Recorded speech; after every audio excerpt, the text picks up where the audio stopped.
തിരുവനന്തപുരം ഉള്ളൂർ പുലയനാർ കോട്ടയിൽ വയോധികയ്ക്ക് അയൽവാസിയുടെ ആക്രമണം. പുലയനാർ കോട്ട ഐക്കോണിന് സമീപം താമസിക്കുന്ന ഗിരിജാദേവിക്കാണ് പരിക്കേറ്റത്.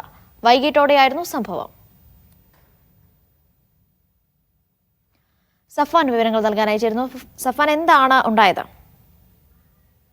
വൈകിട്ട് 5 മണിയോട് കൂടിയായിരുന്നു ഇങ്ങനൊരു സംഭവം. അയൽവാസിയായ ജയു ജോൺസണെതിരെയാണ് ഇപ്പോൾ വയോധികയുടെ മകൾ പോലീസിൽ പരാതി നൽകിയിട്ടുള്ളത്.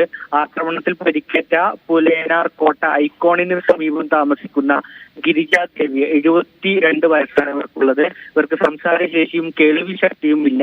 മാരകായുധം ഉപയോഗിച്ച് ഇവരുടെ തലയിൽ വെട്ടിയതിനെ തുടർന്ന് ദേവിയുടെ തലയിൽ ആഴത്തിലുള്ള മുറിവുണ്ട്. അക്രമ സമയത്ത് ഈ ഗിരിജാദേവി മാത്രമായിരുന്നു ഈ വീട്ടിലുണ്ടായിരുന്നത്. പരിക്കേറ്റ വയോധിക ഇപ്പോൾ തിരുവനന്തപുരം മെഡിക്കൽ കോളേജ് ആശുപത്രിയിൽ ചികിത്സയിലാണ്. കുടുംബം എന്തായാലും പോലീസിൽ പരാതി നൽകിയിട്ടുണ്ട്. ഈ അയൽവാസിയായ രയു ജോൺസണെതിരെയാണ് പരാതി. അതിർത്തി തർക്കമാണ് വീട്ടിൽ കയറി ഇത്തരത്തിലുള്ള ആക്രമണം എന്നാണ് ബന്ധുക്കൾ പറയുന്നത്. ഏതായാലും പോലീസ് ഇപ്പോൾ പ്രാഥമിക നടപടികളിലേക്ക് കടന്നിട്ടുണ്ട്. എന്താണ് ഇതിന് പിന്നിലുള്ള കാര്യങ്ങൾ വരും സമയങ്ങളിൽ പുറത്തു വരികയുള്ളൂ. അനീഷ. ശരി.